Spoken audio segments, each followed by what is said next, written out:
Hi, this is Cyber in 60 Seconds. My name is Marietje Schaake and this week we zoom in on the quest for cyber peace.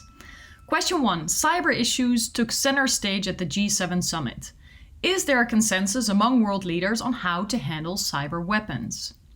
Well, depending on who is included, there is a growing consensus that the escalations of conflict in cyberspace must stop. And G7 leaders that are now all representing democracies did call on Russia to hold perpetrators of cybercrime that operate from within its borders to account. So, I guess hope dies last, because laws in Russia prevent the extradition of suspects to the US, even if Vladimir Putin answered positively when Joe Biden asked for cooperation on that front.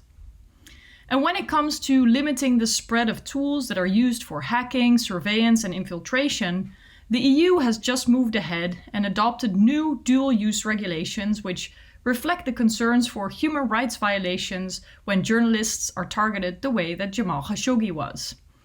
So ending the proliferation of systems that are used to attack would be an urgent but also obvious step for democratic nations to agree on. Question 2. Will Biden's meeting with Putin influence a united Western approach in combating cybercrime? Well, after the intense and high-profile series of ransomware attacks, there's a fresh focus on deterrence and accountability in this space. Biden announced several sectors of critical infrastructure should be off-limits for cyber attacks.